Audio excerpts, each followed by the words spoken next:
I would also like to acknowledge the traditional owners of the land, the Gadigal people of the Eora Nation, and the elders past and present. As a Wiradjuri woman from the central west of New South Wales, it's very important that I also acknowledge that I'm on Gadigal country. I would like to thank Michael West and Paul for their words today, and in particular Uncle Michael McDaniel.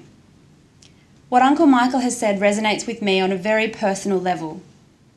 As a person with Indigenous heritage, my motivation to study law was born from the knowledge of the profound suffering and trauma experienced by my ancestors, including my great-grandparents, and the intergenerational effects of this suffering that still affects many Indigenous people today. For example, we know that Indigenous children fail almost every benchmark test of literacy and numeracy, with failure rates up to 10 times that of the national average. We know that from infancy to adulthood, Indigenous Australians die at twice the rate of non-Indigenous Australians and can expect to die 17 years earlier than their non-Indigenous counterparts. We know that Indigenous children remain significantly overrepresented in all child protection systems in Australia.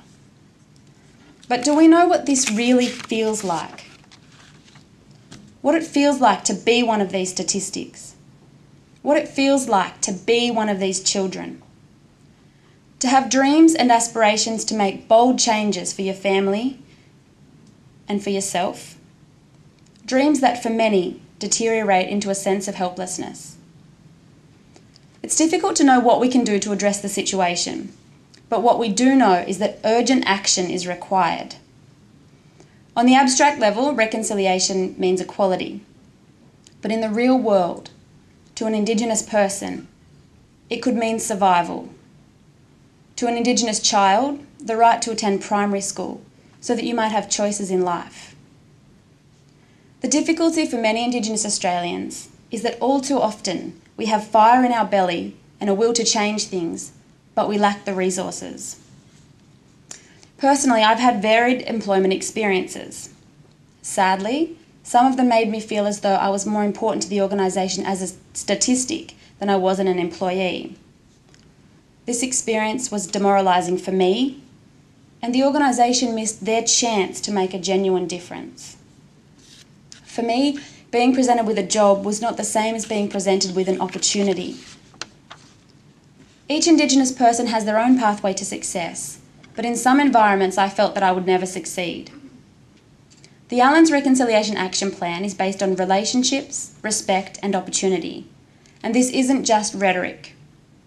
These are values that, from my experience, permeate every aspect of what Allens does and the way the firm has been doing things for a long time.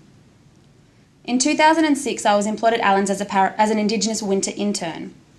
This was the first real employment opportunity of my career. This involved an intensive training program, and I was provided with mentors at the partner level who did more than just supervise my work, but who really taught me and involved me in the Allens community. This program is an example of Indigenous capacity building and was developed long before the term capacity building became a buzz concept. Without respect and without providing real support through meaningful and genuine relationships, there is no real opportunity for Indigenous people.